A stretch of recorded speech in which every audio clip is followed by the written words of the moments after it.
And the sting here is that the tax rate in that little group of old houses, which is non-conforming, can't do much with them, is extraordinarily high.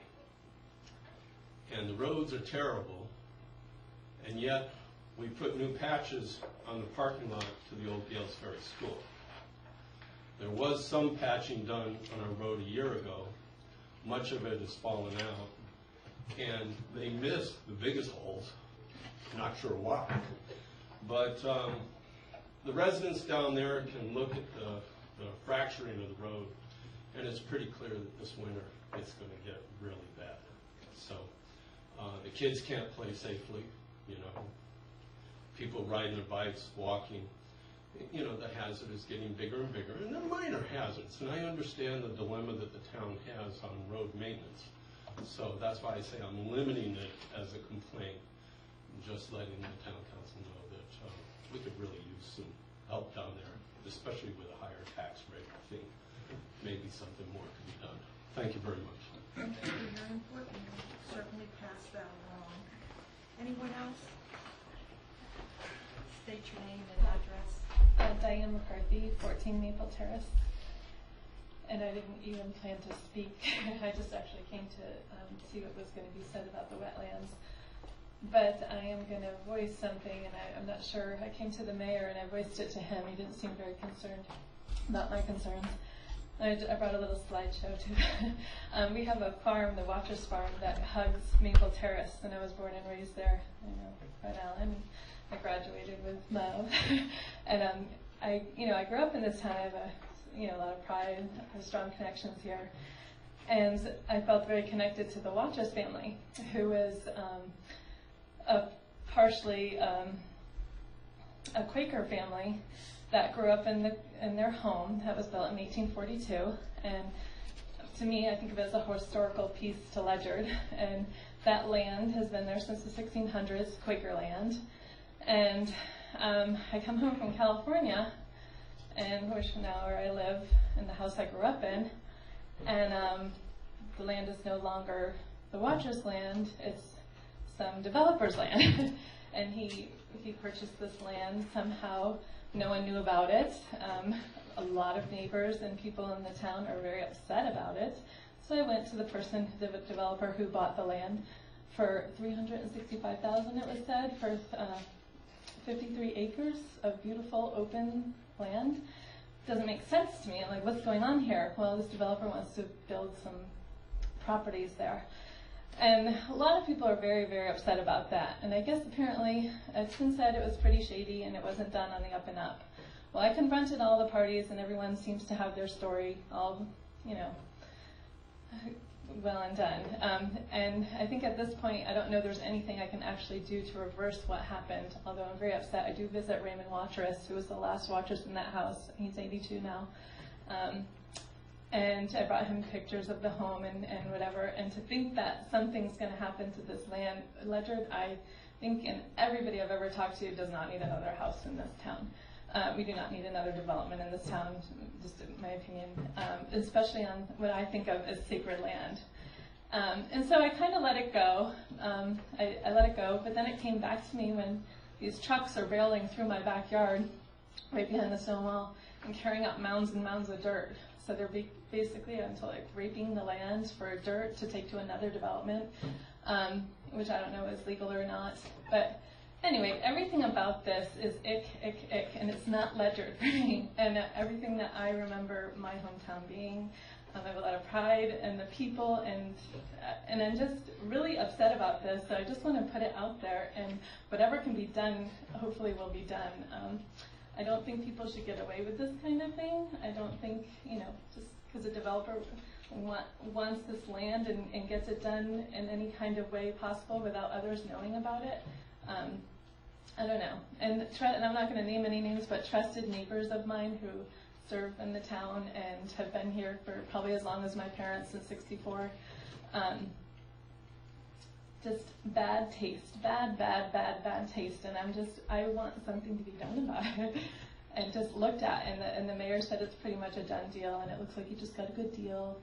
And but then it keeps furthering, this creek that's on the map and the wetlands behind our house, and the creek is on the map. I look out now and there's no more creek there and it's all dried up. And I think he did stick a little pipe in there somehow, but it's just, you know, just no real concern about nature. And, you know, since my parents have lived there since '64, deer and animals have been all around there. And since this, whatever they're doing, and no one seems to know anything about any of all this, the animals aren't showing up, the deer are gone. And I didn't, you know, whatever. I'm just putting it all out there, hoping that something more righteous can come of this. So that's all I have to say, and then I want to listen. Thanks. Thank you. I generally don't comment, but I would like to comment simply because I don't want some information that was stated to be heard as far as in the public venue, and that is that I'm a real estate agent. Fred's a real estate agent. He could also check, but the property was on the market. It was listed. I saw it the day it was listed. I looked at it and I said, gee, I wonder if this could be subdivided because it sounds like a good deal if it could be subdivided. I didn't have a buyer, or I certainly would have called somebody. I'm sure Fred would have done the same. But it was on the market, so it was out there for anybody to purchase. So that's really all the comment I want to make because I just wanted to clarify that one issue. Steve? Diane, Raymond is actually a relative of mine. I am one of those descendants of those Quakers that have lived there since we came over on wooden logs.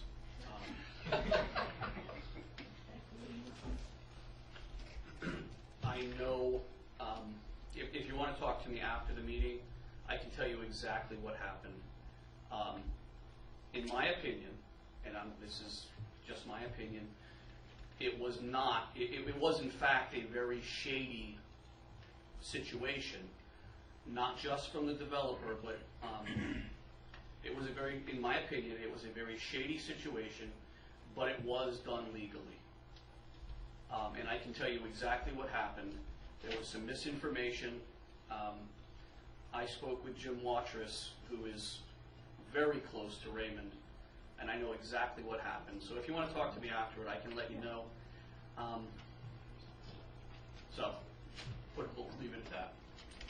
And just to put it, these are my opinions on all the information I gathered. I'm not stating these as like, this is the Bible. Okay. Did you have something you wanted to say? I'm just going to add that there was some, as far as the movement of topsoil and gravel as they come off the property, the town is aware of that.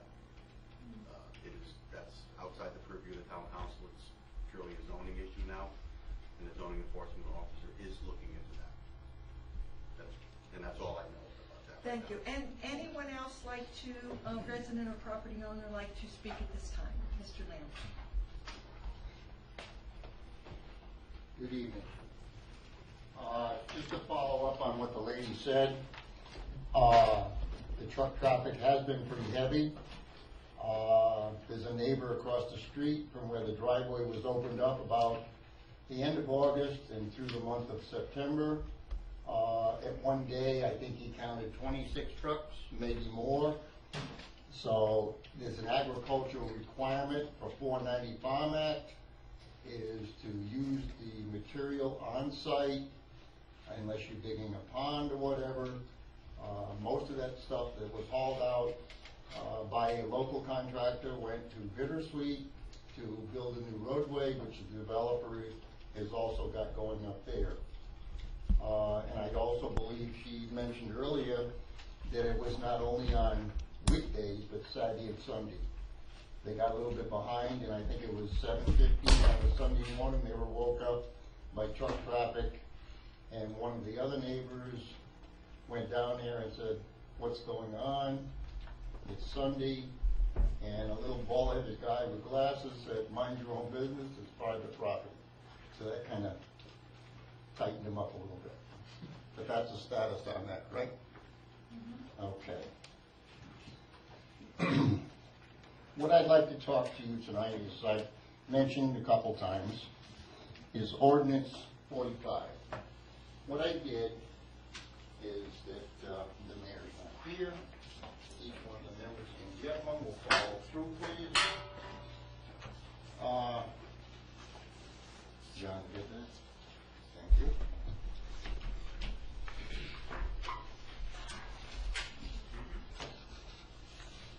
There's a copy that when you were all elected by the town, you raised your right hand and said you do what that says. I don't have to read it. To protect the taxpayers, citizens, wherever in the legend. Article 45, Ordinance 45 is a pretty hefty document. And it covers quite a bit of information, mainly an article coming up tonight is Town Allen Court in Gills Ferry. And we can go, but it's going to take a lot of time to go through. I know you're all familiar with Ordinance 45. It's a very good document. It's not always followed, in my opinion. I've met with the town planner. I've met with the land use planning a couple of times. We've discussed different sections of this pertaining to Town Allen Court. And I think it's very important that we understand what the word complete means. It mentions many times that it must be complete for the town council to accept a street, road, whatever. And I think I highlighted the word complete. If you look at the Webster Dictionary, complete means having all necessary or normal parts, elements, or steps, having come to an end of the project for completion, skilled accomplishment. And that's what the word complete means.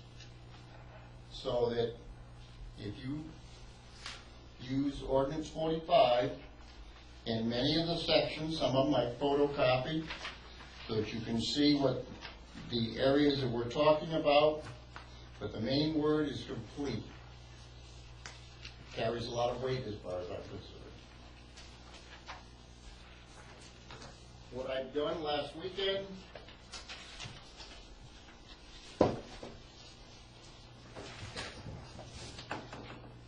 gone down, took pictures, which I don't like to write, so pictures you can look at. Hopefully I don't want to cut you out, Kevin. This is the cul-de-sac damage, no hay, no grass growing. As you get to the end of the cul-de-sac, I believe the deed says it's a 10-foot right-of-way all the way around the perimeter of the street. At the end of the cul-de-sac, next to the hydrant, you got 7 feet to the monument. So the deed and the measurements don't jive.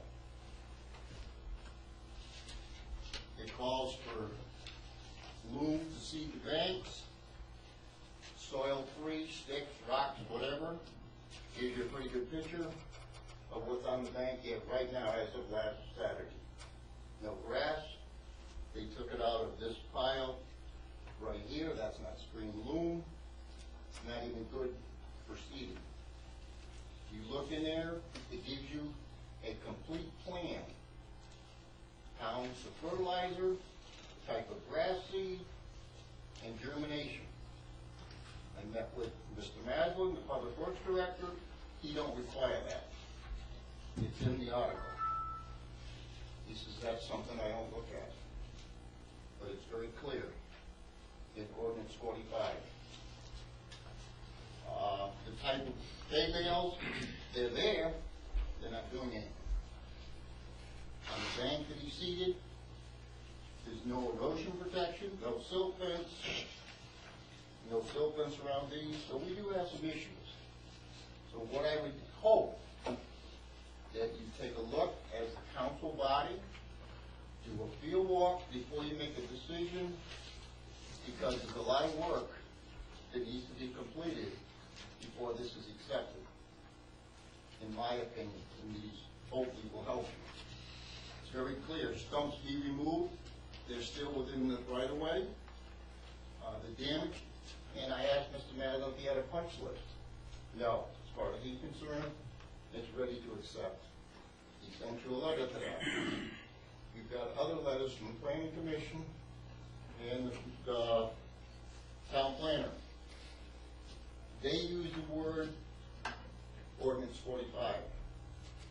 The Public Works Director not once mentions Ordinance 45. There's a deep come close. There's no mention in any of the letters for the last two streets of ordinance 45. And I don't know why. It's maybe because of this. If one or two groups can do it in writing, I think they should all say, I feel that 45 has been met, and please proceed. I'll leave these with you, someday I'll pick them up. Thank you. Are there any other residents or Oh, property we're not owners? done yet. I'm sorry, you're not finished? We go to Bittersweet. Okay, that's fine. At the last meeting, I believe a couple of council members took a ride up there.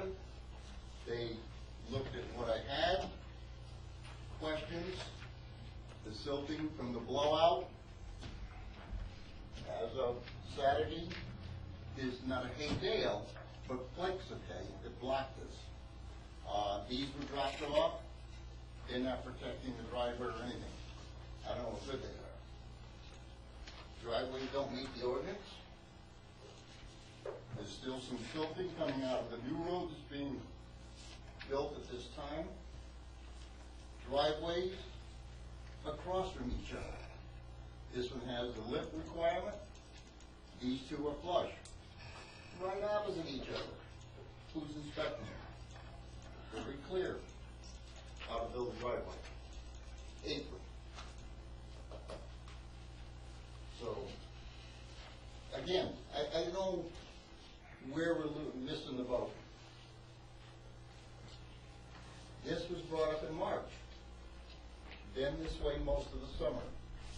Matter of fact, the mayor and the Public Works and I met out there. We measured the catch basins. They were full. To this day, they're still full.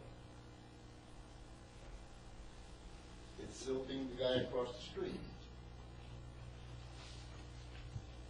So hopefully we can get a handle on this.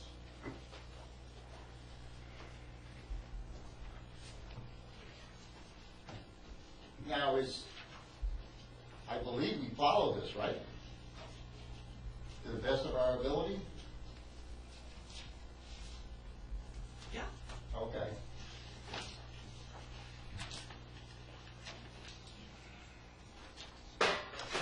And hopefully, you won't see me back discussing this.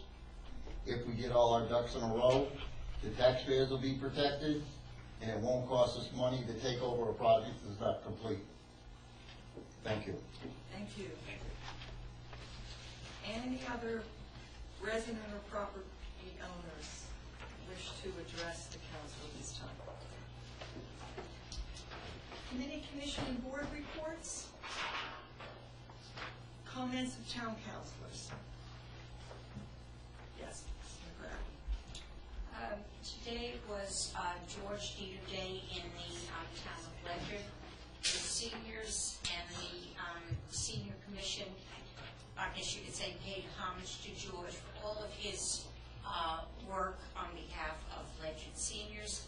They had a nice dinner. His family donated a tree and a bench that's outside of the Ledyard Senior Center, and it was a very nice day. October the 19th, which is a week from Saturday, is Shredded Day. Will be at the Bill Library, and this is sponsored by the Bill Library and the Darling Savings Bank. The fire marshal inspected all 30 units of elderly housing and their community center, and they are all in compliance. Also, it's with sadness that I mention the death of Herbie Pearson. Herbie worked many years as the building inspector in town. That's all. Thank you. I'd just like to say congratulations to the Ledyard Police Department on catching the perpetrators or alleged perpetrators of the recent burglaries in town. Thank you very much. Any other comments? Yes. On October 7th, the Tri-Town Trails Committee sponsored a public forum at the Groton Senior Center, which, by the way, if you get a chance to go, it's a beautiful building. They did a great job with it. I was very impressed. atmosphere. It was moderated by former State Rep Tom Reynolds and former Town Councilor Dave Holder was there. It was always good to see him. They had 4 people on the panel. Lori Giannotti, who's the Trails and Greenways Coordinator for Connecticut DEP, and Eric Hammerling, he's the Executive Director of the Connecticut Forest and Park Association. Both of those people were for the trail system, and they brought some very good points in support of it.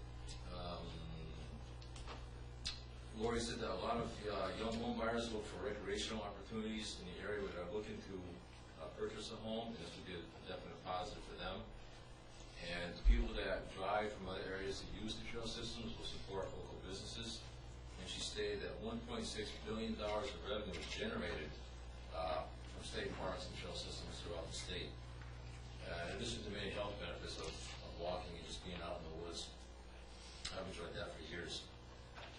There are 2 panelists were Lori Matthew, she's the Senior Chief of the Connecticut Department of Public Health and Drinking Water, and Paul Yachko, Director of Groton Utilities. And these 2 really weren't that in favor of the trail system.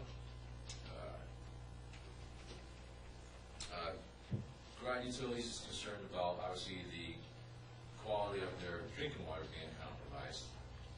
They said that the Groton Utilities is charged with the stewardship of the water supply, protecting the safety and quality of the water. And his 3 main concerns were prevention of contamination, the cost of setting up the trail systems and who's going to pay for it, and the liability reasons. In response to that, Lori Giannotti responded that there's been no impact to water quality on reservoirs that already have existing trail systems. And in 1971, a landowner liability law was passed to protect landowners who had public access to their land. But she wasn't quite sure how that would affect a municipality or a utility company. It was more for like, you know, if we had public access to our property, is what it kind of written for. And I asked the question, we're allowed to write on cards. What I meant by public forums is they spoke and we listened. But if you ask a question on a card, and I asked them, what's the difference between an MDC property, who has passive recreation on their lands, and Groton Utilities? And he responded that when MDC was established in 1929, they had that figured into their infrastructure already.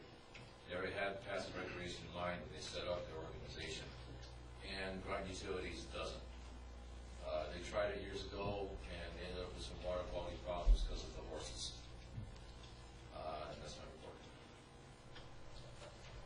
Did you ask them about the water quality problems of all the geese that are on the? Well, Sandy Howell was mentioned. He said we kept bringing up security of the water system, and so we have eroded less than 10 feet of the water.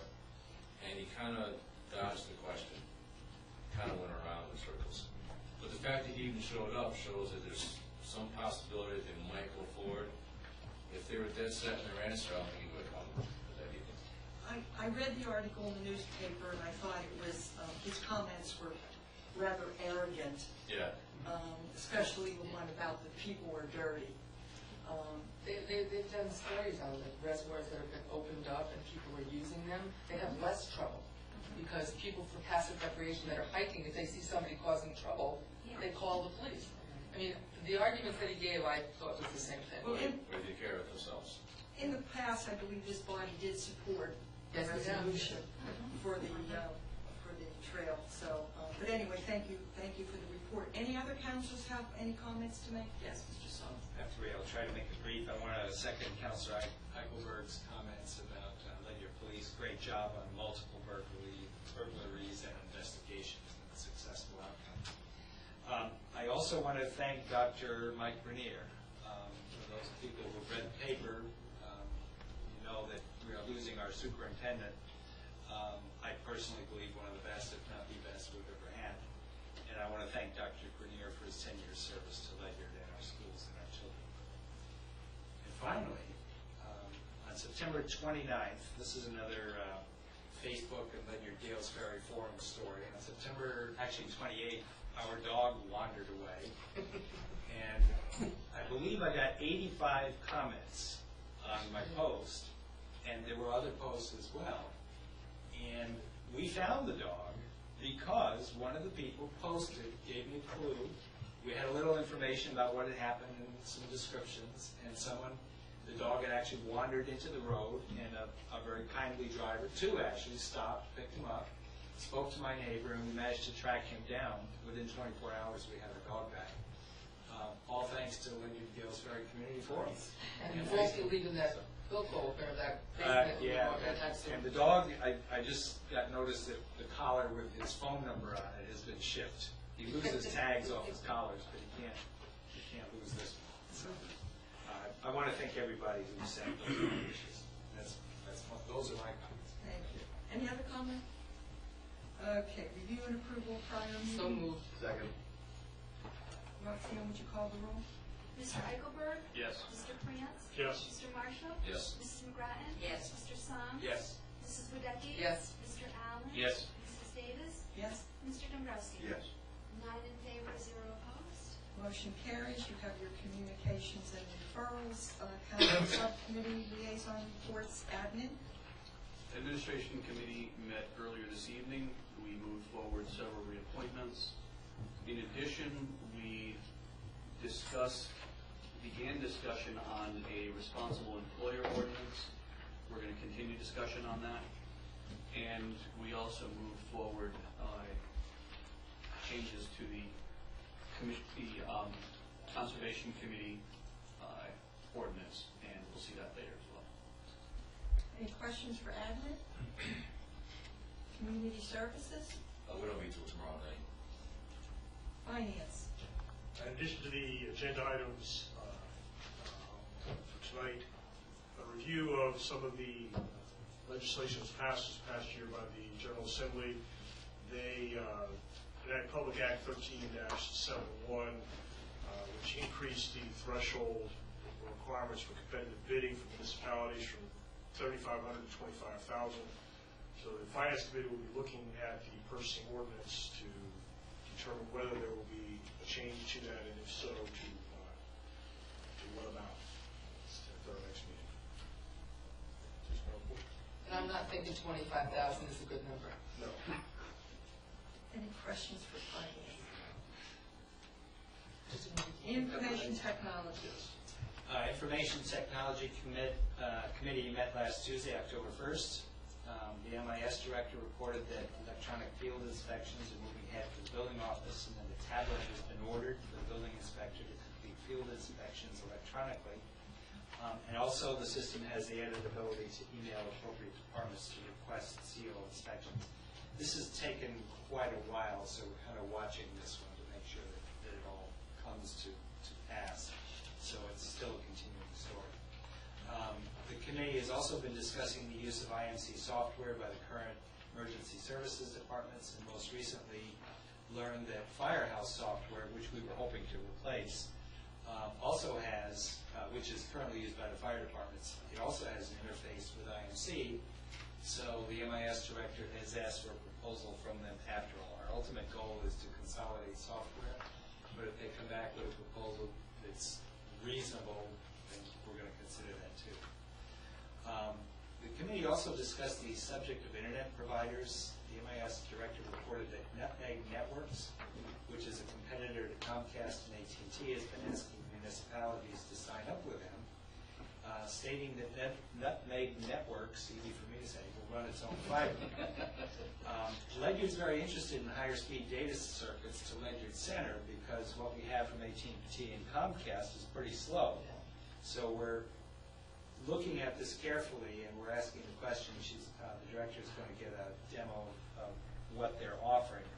Because they say they run their own fiber, we don't know if they're going to run fiber all the way to Ledyard Center, or if they're just going to run it off of what's already here to an existing municipal building. So we're going to dig a little bit deeper into there and hope for good information. Last town council meeting, Chairman Davis asked a question about People Forum's GIS, and we're still compiling data. The expected completion date for that is the end of this year, but we're looking at layering data into People Forums and our GIS system, which is our online mapping system. It's publicly available. It's also used by the town, so we're looking at each layer. Some will be public. For example, locations of fire hydrants would be you could see them on the GIS map. But other things, like location of elderly people, which is used by emergency services, that's valuable information, that probably wouldn't be made public. So they're still looking at that. And last week, Ledyard Senior Center put up a page on Facebook, and within a week, thanks to Councilor Davis, or Chairman Davis, they had over 100 likes in less than a week. Also, this has been of interest to us for a number of years.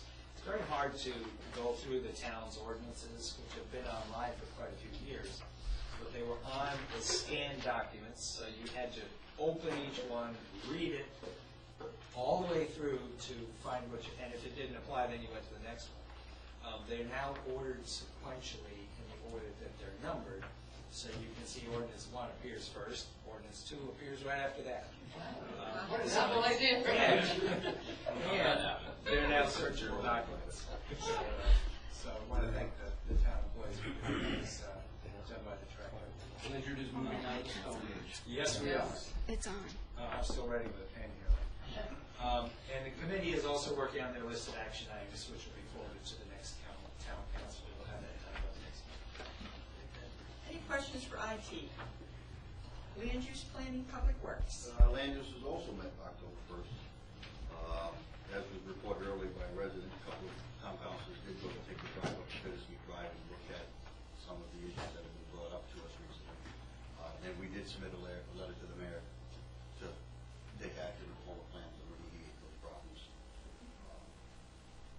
We also did some further discussion on the Rio Verde water proposal, with a little bit more concern that the land use committee had, which was that if we put water line on Stevens Court, which is not going to ultimately be paid for by taxpayer money, and we assess residents for that without the same public knowledge and approval processes and appeal processes that would normally go for a water line extension. So we raised some concerns with that as well. So that's further discussion. I know right now it's with finance. And should it be referred to WPCA? I believe it should be referred to WPCA to evaluate that part of it. So we will forward that to WPCA. That's where it came from. That's where it came from. That's where it came from. Well, it's probably going back. Showing circles. We also submitted a letter to the Public Works Director requesting recommendations for possible location replacement of signs for alerting motorists about the legal requirements for the 3-foot distance from bicyclists. We also did some further discussion of potential uses for the Clark Farm. Some of the ideas that had been discussed was looking into a commercial municipal cooperative use of property as renewable energy location, such as like solar plant, solar field or something like that. Mixed commercial development was thought of. Currently no utilities on site to support or to maintain the property as open space until future development warrants further discussion. Councilor Allen has agreed to obtain any information on looking at the renewable energy option to see if there's any interest out there that's made for use of that property. Also continued discussion on the scenic designation of Lambtown Road. Steve Maslin reported that there may be a possible way of replacing the main culvert without installation of a new cofferdam, with using the existing, what's there now, once the level gets to a proper height. So yet to determine what time of the year that's going to happen, but it's something for the future to think of that he's working through. We have a couple items on the agenda tonight, so I won't discuss those. And then we also, based on like I made a comment at our last meeting, we had gone to, several of us had attended a meeting with the Economic Development Commission about the Galesbury Landing. Land Use has agreed to work together with the Economic Development Commission to put together a proposed new set of draft leases and policy document for future use on that property. That's my report. Any questions for land use? Yes. Going back to your water main extension item, talking about assessing the people that water main is going to run by to get to the development? No. Okay. Proposal as submitted by the developer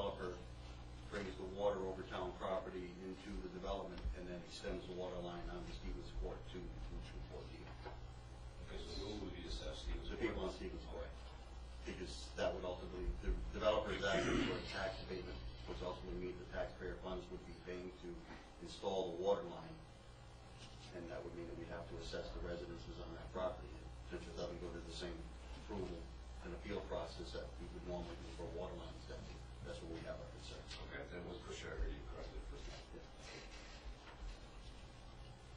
I wanted to add a little more dialogue to the meeting that we had with Mr. Lamb at Land Use and the comments that Mr. Lamb made about the 2 town councilors going out to inspect Bittersweet. We have met with Mr. Lamb several times, and at this last meeting, the developer was also present, as was the town engineer. And so there are several points I want to make. Number one, we, the Land Use Planning and the Planning Commission, are looking at revising Ordinance 45 to make it more clear. We have also gone out and inspected the roads on more than one occasion.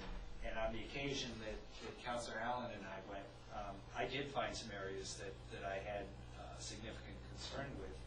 And we discussed those with the town engineer as well as with the developer and Mr. Lamb. And as Ordinance 45 is written, I'll paraphrase what Mr. Lamb says. Basically, everything's got to be perfect before you cut the road. And what's actually happening is there are some things that go wrong. Some things aren't perfect. Sometimes there's damages to curbs after the town has accepted the road, and the town engineer is working with the developer to actually replace some of the curbs.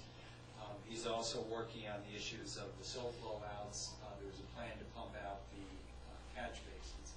So this is, it's a touchy subject, but the point I want to make is it's a dialogue that's going on, and we're working with the town engineer as well as the developer and Mr. Lamb, and there are good points being made on both sides. It's not a simple issue. But in my personal opinion, the process is working. No one seems to be happy, but the process is working, and Bittersweet is being addressed as it needs to be, when it needs to be. Yes. I'll just add one thing to that too, is that when we take a road into inventory, it's not unlike a new construction home. We have a 1-year guarantee provided by the developer that should there be callbacks and for things like curb failures, etc., we have the ability to have them come back and correct them. And do you hold a certain amount of money for a year to insurance? Can't think of any bond and can't. Okay. So the 1 year is worthless. Where's the hammer? Right. Where's the hammer? And that's one of the reasons why we're looking at Ordinance 45, because that would be the hammer, but since the state took away the ability to bond, we don't have the hammer. Yes. Just to reiterate, and I know land use, I know this is how you guys are working already, but in my opinion, I believe the developer has to work to Ordinance 45 as it exists now, not as it's going to exist. Yeah, that's right. Any further discussion? The situation with Gales Ferry Landing, we did get an email from Mark that the situation with some leases that are coming due or that have already come due, he wanted to know kind of what to do about them. And so I met with Mark, the mayor, and the chair of EDC, and basically Mark is sending a letter saying that they will extend the leases through June to give you all a chance to do what you need to do. And then he also sending them a letter telling them that we are working towards changing some things, that this was a nice experiment, but now we're looking to change some things. So they'll all be aware that we're looking at making some possible changes. So just wanted to let you know that we did extend short-term, which does not need approval of the council, through June, just to give you folks plenty of time to do what you need to do. Thank you. Let's see, let's go with Board of Ed liaison. Yep, the Board of Education met on October 2nd. I'm just going to touch on it briefly. My report is attached, but the projections, I've provided projections from the Board of Education for everybody. As part of that projection, there was a projection of 155 agri-science students this year, but they actually have 166 enrolled, which was a $120,000 tuition windfall for the board this year. As it pertains to special education update, they are now using something called IEP Direct. It's a software package that allows the, basically, what they were doing until this point was handwritten notes, sticking it in a paper file for special education students. And as that student went on to the next school or the next grade, hopefully all that information got conveyed. Hopefully it was legible for the next teacher to continue that student's program. This new IEP Direct software, now everybody's typing it into this program, and it is designed to provide a seamless transition for a student to go from grade to grade or even school to school. So the ball isn't dropped with any students, which I think is great. They received the agri-science grant for $190,000. I'm only the messenger on this, so please understand. They will be. The Board of Education will be asking for that money from the town to do updates to their computer labs to be prepared to handle the testing format. The SBAC testing format now from the former CMTs it's on a computer. So, just letting you know that. They have launched their, I said 2013, 2014, it's the 2014-2015 budget, and so their administration is working on that now, what they're calling it Seriously Begun.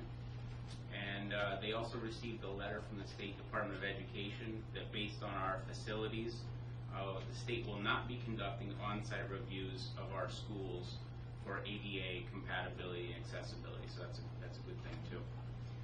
On a separate subject, I'm also on the School Security Committee as a liaison to the Board of Ed, and we've been meeting since last fall to come up with security measures for all the schools in the district.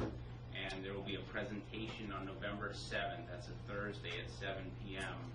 at the Ledyard Middle School cafeteria to discuss improved security measures for all the schools. And so what they're going to do is they're going to have an overall presentation, and then they're going to break it up into each distinct school. So if somebody has a child at Ledyard Center School, let's say, you will probably want to join the group discussing the Ledyard Center School and the security updates as it pertains to that school.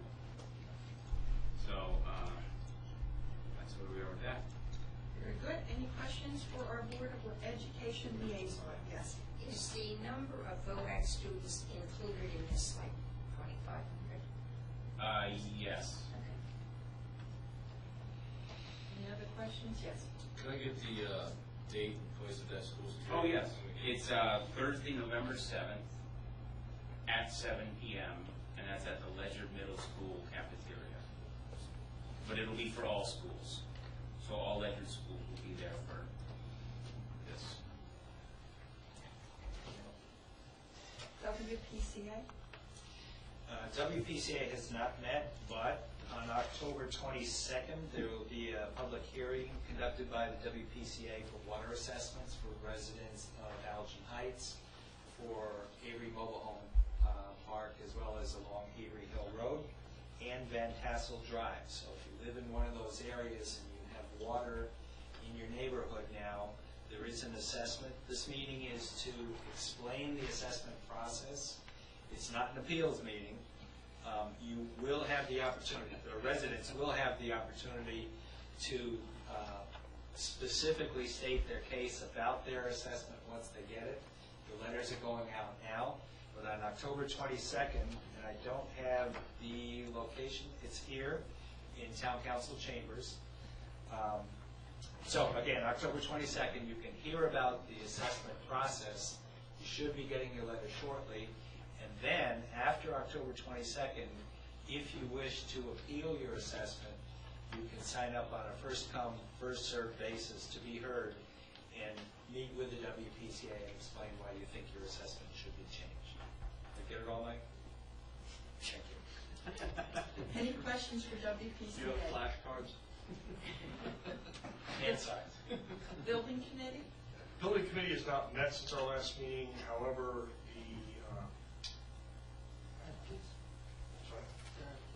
yes, the response from the RFQs, the architects are due to be received tomorrow, and there is a special meeting of the building committee scheduled for October 15th at 5:30 to review those submittals. 6 o'clock. To review those submittals and then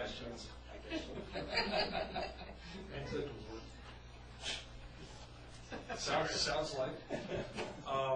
and then to work on selecting who they will bring back for interviews, ultimately to select the architect. Any questions for building committee? I have a report for pension. Oh, I'm sorry, pension. Yeah, we actually met yesterday, and I was actually able to attend. Next Wednesday, we will be having interviews for a new provider for the direct contribution retirement plan. We're nationwide at this time, and they're hoping to change providers. So there'll be interviews next Wednesday, which I will be part of, and then it will come before the council at some point for us to vote on whether we agree with the recommendation. Very good. Any questions on pension board? You were right, it is 5:30. Ooh! Correction to my corrected report, it is actually at 5:30 in the Board of Ed conference room, location on the 15th. Yeah, but Mr. Cherry gave you the motion to steal second base, I think. I was safe. Yes. Any questions? Okay, well, the mayor is not here. The mayor is attending the annual meeting of the Eastern Connecticut Conservation District Board of Directors, where the town of Ledger has been selected to receive an award for their support of the Pocatonic Cove Conservation And Action he Plan. doesn't tell you that both Councilor McGrath and I encouraged him to go there and accept that award, because I think as Mary very seldom gets to do those fun things like accept an award. So I said, why don't you take your wife and go get a nice dinner and accept an award Yes, for the town. and he did tell me that that in fact was the case, because we were together at the Millstone evacuation drill, and then with Mary at the senior center luncheon for Mr. Dieter, and so, but anyway, you have the mayor's report, it's part of the public record, it includes photos, and if there are any questions for the mayor, you could probably email or call him. Old business. Would anybody like to amend the agenda at this time under new business? Would anybody like to remove anything from the consent calendar? I'll move the consent calendar. I'll second. The motion's been made and seconded. Roxanne, would you call the roll? Mr. France? Yes. Mr. Marshall? Yes. Mrs. McGrattan? Yes. Mr. Soms? Yes. Mrs. Wadecki? Yes. Mr. Allen? Yes. Mrs. Davis? Yes. Mr. Dombrowski? Yes. And Mr. Eichelberg? Yes. 9 in favor, 0 opposed. For those, Just make a comment about it. oh, go ahead. What we just did was approve. Oh, okay, great. Go ahead, go ahead. So we just approved a whole lot of town volunteers with long-standing commitments to the town and service. And I just want to thank all of the people that we just approved for reappointment to their positions. This town couldn't operate with volunteers if we didn't have the Without. volunteers. Yeah. Thank you. Thanks. Okay, item number 6, admin. I will make a motion to set a public hearing date on October 23rd, 2013, at 6:45 p.m. to be held in the council chambers, Town Hall Annex, to receive comments and recommendations regarding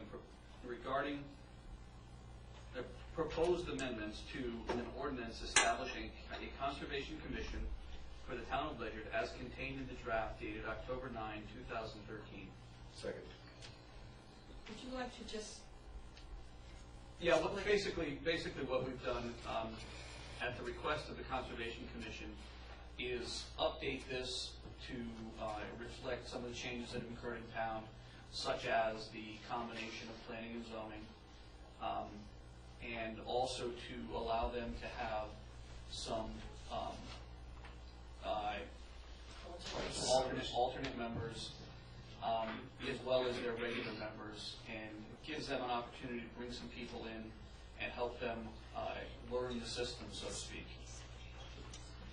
Any questions? Roxanne, would you call the roll? Mr. Marshall? Yes. Mrs. McGrattan? Yes. Mr. Soms? Yes. Mrs. Wadecki? Yes. Mr. Allen? Yes. Mrs. Davis? Yes. Mr. Dombrowski? Yes. Mr. Eichelberg? Yes. Mr. France? Yes. 9 in favor, 0 opposed. Motion carries. Item number 7, Mr. France, are you ready to read?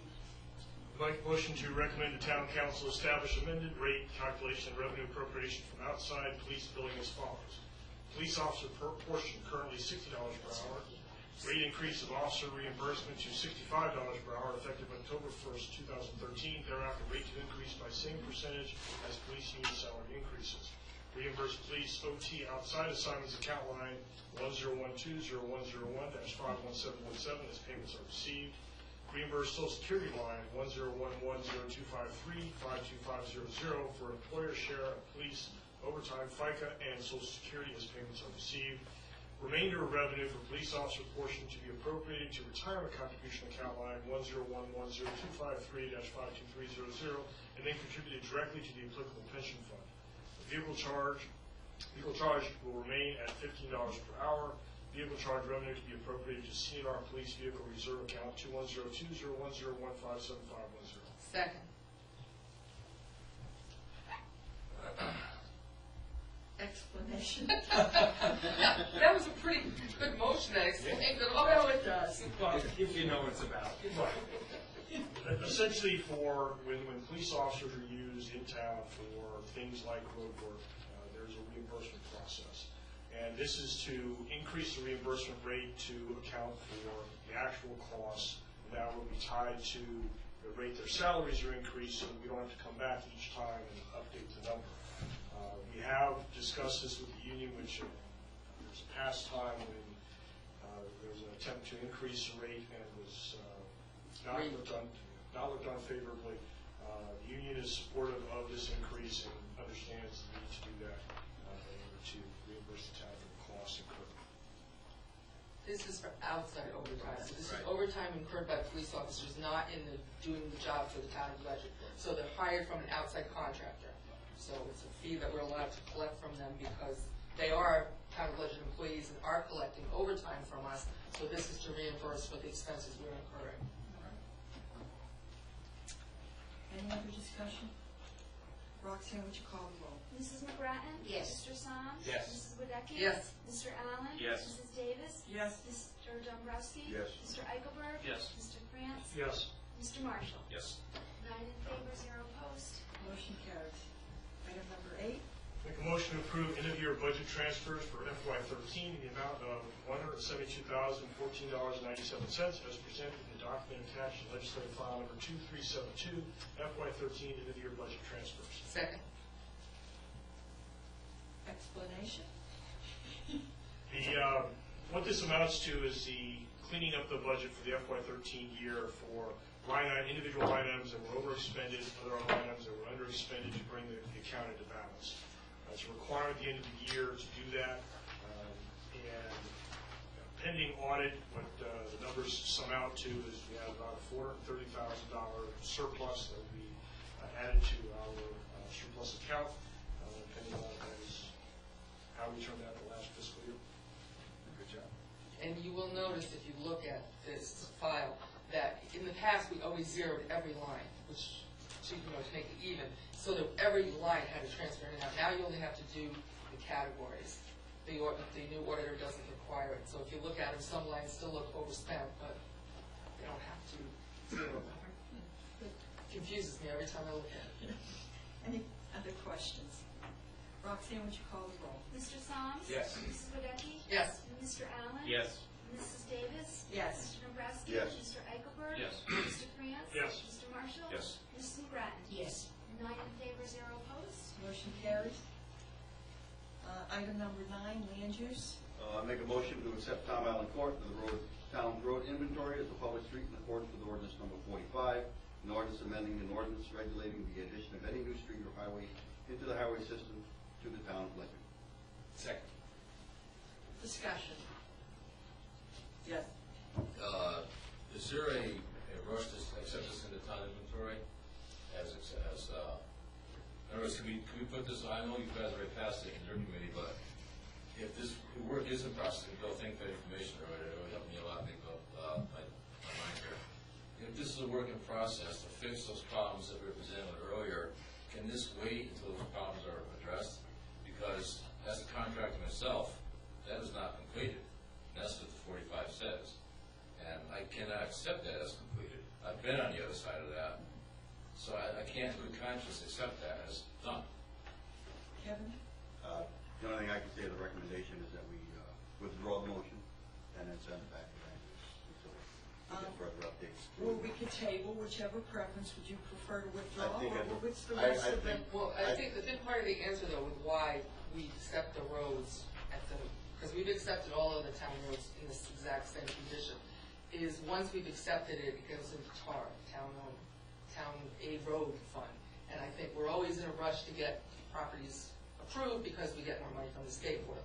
I don't know, I mean, any delay just slows down that process. That's why we always get the roads to us as fast as possible. Mr. Stones? So I'm just going to comment on my own experience here.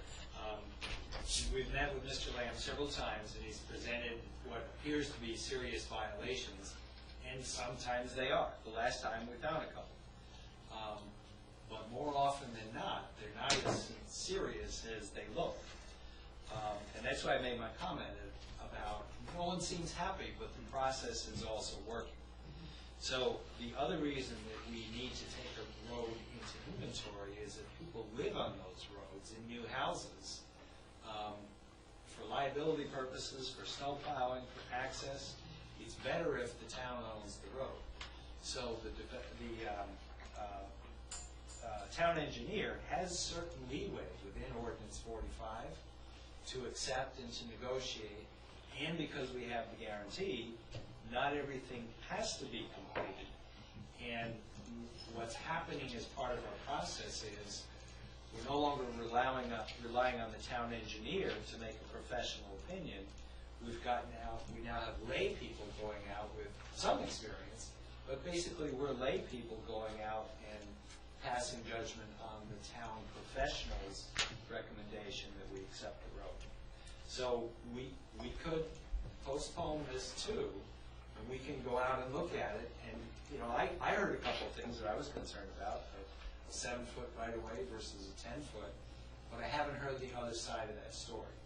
What we have, and the reason we put this forward, is a recommendation from the town professional who's paid to manage this process and make recommendations, and also manage what goes wrong, what needs to be fixed, and what has to be cleaned up at the end, before the year guarantee. So, I could see it going both ways. A couple of questions. If I were a developer, knowing that the town would like to get these roads into inventory as fast as possible, if I were, not squeaky clean, let's say, I might leave some of those things. I might not take care of the minor details. I might consider minor details, knowing that the town is probably just going to take care of those, or ignore those things, and take the road into inventory. And then people get distracted. There are other issues. A year can go by really fast, and at the end of that year, those things are never fixed. So, I'm not saying that that's the case. I'm just saying that it could be the case. And my other question is, that wasn't really a question. That was a statement. That was a statement. My other question is, however, if those things are identified before that year is up, is the developer on the hook for those things?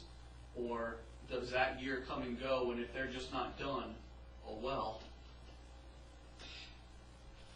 Yes. So I can only comment on recent past experience. So a couple of things were identified on Bittersweet. One was damaged curbing. We had photographs of damaged curbing. I went out and I looked at it, and my personal opinion was the town plows do more damage to the curbing than that. We do. But what actually happened was the town engineer went to the developer, and the developer replaced the curbing. And I think it was on a different stretch. It was some curbing that was damaged that both the town engineer and the developer really thought should be. We also inspected some loaming and seeding that was substandard, meaning not in compliance with Ordinance 45, but the developers working with the town engineer after, quite a few months after we've accepted the road, and they're reloaming and reseeding, which makes sense to me. You know, it's a good idea to let things settle and then go back with more topsoil and do a final coat. So the town engineer uses his discretion to negotiate with the developer. Our experience since we've been involved is that it seems to be working.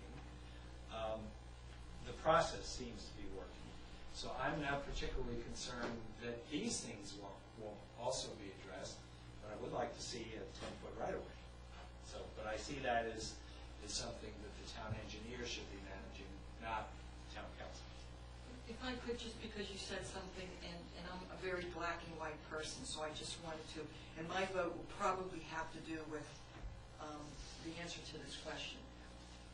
Where does it say that the town engineer has leeway in the ordinance? I'm looking on the comments made by the town engineer and Mr. Lamb and the developer. And the town engineer has told me that he has some leeway. He's also commented to me that in the past the town has accepted roads in far worse condition because we weren't overseeing the process at all.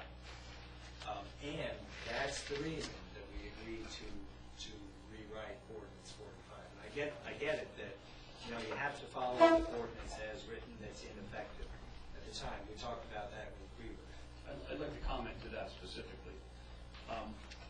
Madam Chair, you and I and Councilor Soms were in a meeting with Mr. Lamb and the town engineer where some of the issues that were in Ordinance 45 were noticeably outdated. Those would be the kinds of places where I would think that the town engineer has leeway. We're not going to expect a very outdated procedure to be used today necessarily. However, the end result should be the same. So certainly we know that Ordinance 45 needs to be updated. In comment to that, yes, Ordinance 45 may be out of date, but it is the ordinance in effect as of right now. I agree, absolutely. We've accepted so many roads. I know. We've never had this conversation. Mr. France? I guess I'll come from an engineering perspective. Yes, the ordinance is as what is enforced today. If we thought it needed to be changed, it probably should have been changed before discussing it tonight. This probably brings the issue to the table. But to answer your question, it doesn't say anything in there about any leeway. And when you go to the Connecticut General Statute, there's nothing about almost complete or punch list or anything like that. I guess my concern, and it's only on the report of Mr. Lamb, is if our town engineer does not have a punch list, to me that tells me he's not inspecting the road in accordance with what the requirements are. Where you start with, when you start negotiating what you fix and what you don't, you have to start from what the requirement is. As an engineer, in my field of work, you have to start with the requirement, where you deviated from the requirement, and then you have margin. You can discuss what needs to be fixed and what doesn't need to be fixed and the rationale. If in fact our town engineer does not have a punch list, I would say that we have not inspected in accordance with this document to know what the deficiencies are, to have that discussion. So I would feel more comfortable if I knew that we had that, and we knew what the deficiencies were, and that he was managing them, as opposed to an ad hoc process, which is what it is when you don't have it written down. And it's a handshake and maybe it gets done or it doesn't, but it's not a formal process that should be done when you're talking about a municipal building. And as far as past practice, that could be, that may be how we brought roads in, but it doesn't mean it was right then either. Right. Yes. So maybe I can help by giving you a couple of examples of this, what I call legal. If Ordinance 45 calls for oak planks to be used to protect a driveway, and and the developer talks to the town engineer and says, I'm going to use crushed stone instead, is that okay? And the town engineer says that's an acceptable alternative per engineering and civil engineering and road construction standards. Yes. So if ordinance 45 says no planks, and the town engineer has accepted crushed stone, that's a reasonable and acceptable alternative in his opinion. Does it exactly follow ordinance 45? No. There are new techniques and there are new methods that do apply. That I would state that the town engineer should have a memo for the record or documentation he's deviated from it, what the rationale is. And that should be part of the OQ that is provided to the council and is accepting the road to say the due diligence has been done. We are not the experts, you're correct. Right. But we rely on experts to provide us with objective quality evidence that we're following the requirements. And if we're deviating from what we state is the law of the town, then we ought to have what is the standard. And you ought to cite whatever the accepted practice is by the IEEE standard, the SME standard, or the road construction standard, and what it is, so that we as laymen can say, okay, we have some credibility as we go forward, as opposed to what we got, which was a paragraph of 2 sentences to say, I'm all good. Okay. I would like to point out, though, that in the mayor's report, the mayor agrees with Yes. Mr. Maslin. He agrees that the road should be taken into acceptance. And the subcommittee voted before tonight to bring it to the council. And I just think that it's kind of funny that we don't believe our town engineer wanting to accept a road, and we're all going to now second guess because a private citizen comes and complains. Could I just ask, again, I'm not an engineer, and I tend to keep things real simple. Is the road completed? Based on documentation that we have in front of us, as approved by the recommendation of town engineer and the planning commission. Yes. Yes. Okay, so he doesn't have to go back and do anything, it's completed. According to the... According to what's been presented to us. Well, Maslin does indicate there's a warranty deed, that there will be other things completed. He indicates that in his letter. My comment to address Councilman Necky's statement about what the mayor said, he says any deficiency will be addressed during the warranty period. Well, according to what we know today, there are no deficiencies. And we clearly see that there are potentially deficiencies. So I go back to, we should have, the engineer should have a list of what he thinks is not correct as of the date that we're accepting it in, and then he's going to manage it. We don't need to manage it, I agree. But he should have the list that he's managing, and in the rationale of what he does and doesn't do, in accordance with the ordinance. I agree with that. But do we know that he doesn't have a list? No. We only know what a private citizen has told us. So, now we're going to have to define what's a list. Is it a punch list? Is it a formal document? Is it in his head? Is it past practices? I don't know. I would suggest that we are a bit premature in moving forward on accepting this tonight.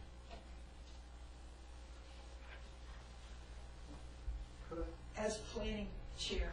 Yeah, and I'm going to keep it real short. Only as planning chair.